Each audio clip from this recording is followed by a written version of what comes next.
America ने गजा में लड़ाई को लेकर दुनिया के सामने इजराइल को एक बार फिर नसीहत दी है। अमेरिका ने कहा है कि गजा के रफा में जमीनी लड़ाई इजराइल की गलती होगी और इससे निर्दोषों की जानें जाएंगी। हुआ यह है कि इजराइल हमास युद्ध शुरू होने के बाद जैसे जैसे गजा के बाकी हिस्से तबाह होते गए वैसे वैसे गजा के आम लोग रफा की तरफ भागने लगे। अब खुद अमेरिका का मानना है कि इन लोगों के पास रफा के अलावा गजा में कोई सुरक्षित जगह नहीं है। चलिए विस्तार से बताते हैं कि अमेरिका ने आखिर इजराइल से क्या क्या कहा है।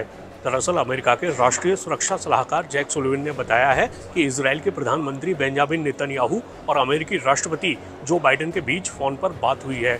सुलिवन के मुताबिक बाइडेन ने बताया कि वो इजराइल द्वारा गजा सिटी और खान यूनिस की तरह ही रफा में बड़ा सैन्य अभियान चलाने की आशंका को लेकर क्यों इतने चिंतित हैं। इसके आगे सुलिवन ने बताया 10 लाख से ज्यादा लोगों ने रफा में शरण ली है। वे गजा सिटी से खान यूनिस और फिर रफा गए। अब उनके पास कोई सुरक्षित जगह नहीं है। गजा के दूसरे प्रमुख शहरों को बड़े पैमाने पर तबाह कर दिया गया है। सुलिवन ने कहा कि इजराइल ने अमेरिका या दुनिया को ये योजना नहीं बताई है कि वो कैसे और कहां उन नागरिकों को सुरक्षित पहुंचाएगा। सुलिवन ने कहा कि रफा मिस्र से गजा में मानवीय सहायता पहुंचाने का प्रमुख प्रवेश बिंदु है और अगर रफा में सैन्य अभियान चला तो ये बिंदु बंद हो जाएगा। अमेरिका ने कहा है कि हमास को रफा या कहीं और पनाह न दी जाए, लेकिन वहां एक बड़ा जमीनी अभियान चलाना गलती होगी। इससे बहुत सी निर्दोष जाने जाएंगी। पहले से ही गंभीर मानवीय संकट और बढ़ेगा। गजा में अराजकता बढ़ेगी और इजराइल अंतर्राष्ट्रीय रूप से और अलग थलग होगा। सुलिवन ने बताया कि बाइडेन और नेतन्याहू ने गजा में हमास और अन्य आतंकियों द्वारा बंधक बनाए गए लोगों की रिहाई के बदले में कई हफ्तों के लिए संघर्ष विराम को लेकर चल रही बातचीत पर भी चर्चा की।